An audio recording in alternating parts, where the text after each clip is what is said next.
Yeah, I mean, I think it's definitely been one to process a little bit. It was a lot. There was a lot going on Sunday. It was obviously a huge opportunity for me at the very end. But to give myself that opportunity, I played some incredible golf, and it was one of the most fun days I've ever had on a golf course. I felt like mindset-wise at the start of the day, would said probably starting 7 back.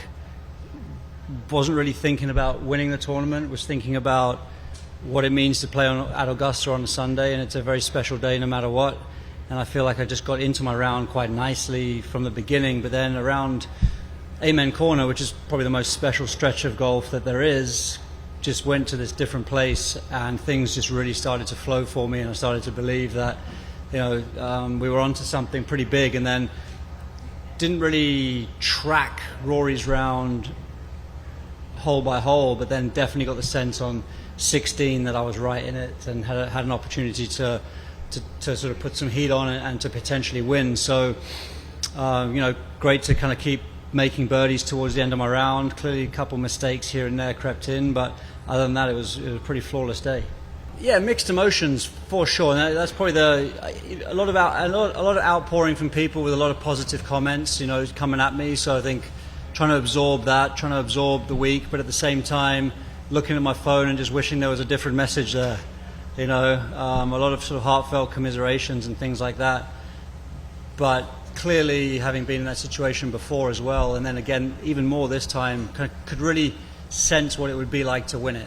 And felt like I was right there on the edge of winning it, obviously. So a little bit of, certainly don't feel down in any way, shape or form, just because of the performance I was able to put in and how I was able to feel putting in that performance, but just sort of, don't know what the right word is, tormented probably by the thought of what might have been, so obviously just bouncing back and forth with those two emotions.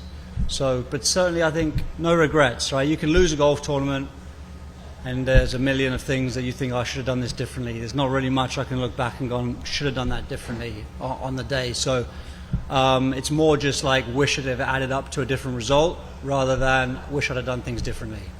I would say it lingered for a month, 2017, but I think it also spurred me on, if I look back historically, to play my best golf. 2017 August-ish through to the end of 18 is probably the most consistently good golf that I've ever played, and obviously culminated in me getting to world number one and things like that. So I certainly took that loss and my career went forward. So obviously I was a little bit more in the prime of my career around that time, or you could argue more prime, but I don't see any reason why that can't be the same this time around. I'm working well, I'm working hard, I'm feeling good about my game. I'm feeling like I've been saying all year that my good is good. I just got to kind of make sure that I'm playing consistently well enough to give myself those opportunities, because obviously majors come around fairly rarely, only 4 times a year, so you do need a level of consistency in your game to continue to create those opportunities to win. But yeah, I mean, the last 2 majors I've been right there and been beaten by the top players in the world at the peak of their game. So, but on both occasions I felt like I've stepped up, I've hit the shots, I've played well, I felt great, and I'm doing the right things to win. So I just got to keep the level high enough to keep creating those opportunities.